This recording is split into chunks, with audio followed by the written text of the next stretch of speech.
नीलू चिड़िया के 2 बच्चे थे। उसकी माँ सुबह सुबह भोजन लेने जाती थी। दोनों बच्चों को भोजन देकर फिर खेतों के काम पर निकल जाती थी।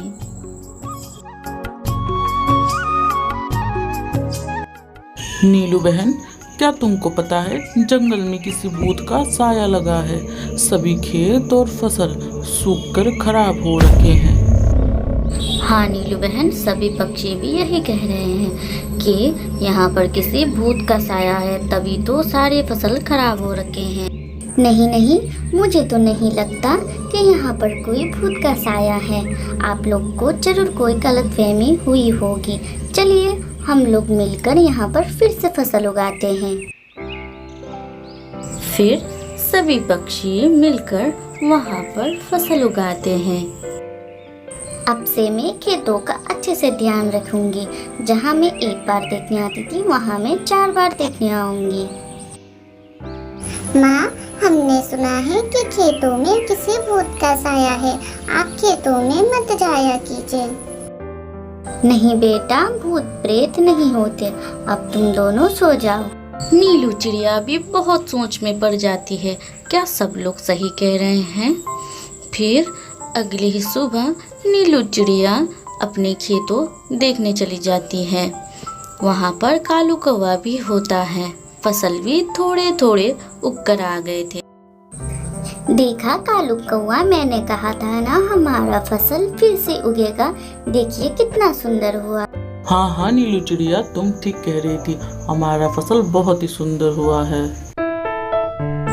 इसी तरह से कुछ दिन बीतता जाता है। एक दिन नीलू चिड़िया अपने खेत देखने जा ही रही होती है। उसे एक चुड़ैल दिखाई देती है जो सारे फसलों को नष्ट कर रही होती है। हाँ, आई बड़ी फसल लगाएगी। मेरे जंगल में सिर्फ मेरा राज चलेगा। मैं यहाँ पर किसी को फसल उगाने नहीं दूंगी। यहाँ पर सिर्फ मैं रहूंगी। नीलू चिड़िया तो ये सब देखकर बहुत डर जाती है और कहती है, सब लोग सही कह रहे थे। यहाँ पर तो बहुत ही खतरनाक एक चुड़ैल है जो सब फसल नष्ट कर रही है। मुझे कुछ ना कुछ करना पड़ेगा। अरे हाँ, मैंने एक दिन सुना था एक सुनहरी जंगल में बहुत ही सुंदर परी रहती है।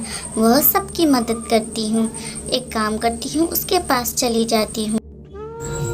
नीलू चिड़िया अपने बच्चों को गांव की एक बूढ़ी चिड़िया के भरोसे छोड़कर चली जाती है। सुनहरी जंगल बहुत दूर था।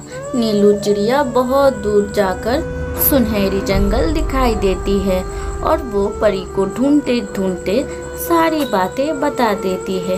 परी भी उसकी बातें सुनकर उसके साथ जाने के लिए राजी हो जाती है और वो परी भी नीलू चिड़िया की मदद करने चली जाती है।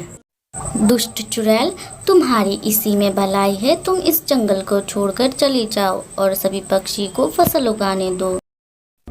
इस जंगल में मैं सालों से राज कर रही हूँ और तुम्हारे कहने से मैं चली जाऊँ? ये सब कुछ मेरा है। मैं यहाँ पर राज करती हूँ और देखो मैं तुम्हारा क्या हश्र करती हूँ। ठीक है दुष्ट चुड़ैल, मैंने तुम्हें एक मौका दिया था, फिर भी तुमने नहीं माना। अभी देखो मैं क्या करती हूँ। जादुई परी तो अपनी शक्ति से चुड़ैल को एक चूहा बना देती है। आपका बहुत बहुत शुक्रिया जादुई परी, पर हमने जो फसल उगाए थे वो तो सारे नष्ट हो गए हैं। मैं सब कुछ जानती हूँ नीलू चिड़िया, तुम सभी पक्षी की मदद करने के लिए मेरे पास आई हो, इसीलिए मैंने तुम्हें कुछ सोचा है। इसीलिए एक पौधा मैं तुम्हारे लिए छोड़ जाती हूँ। जादुई परी से नीलू चिड़िया को एक छोटा सा पौधा मिलता है। नीलू चिड़िया उसको लेकर अपने घर चली जाती है और घर के बाहर लगा देती है।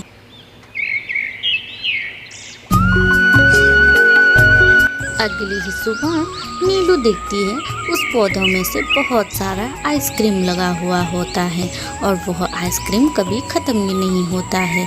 वह अपने दोनों बच्चों को आइसक्रीम देकर जितना आइसक्रीम होता है वह बाहर बेचने के लिए चली जाती है और उन्हीं पैसों से उसका घर चलता था। इसी तरह से नीलू चिड़िया बहुत ही ज़्यादा खुश थी और सबकी मदद भी करती थी। अगर आपको आइसक्रीम पसंद है तो मेरे चैनल को लाइक और सब्सक्राइब करना ना भूलें। बेल आइकन को भी प्रेस कर दें।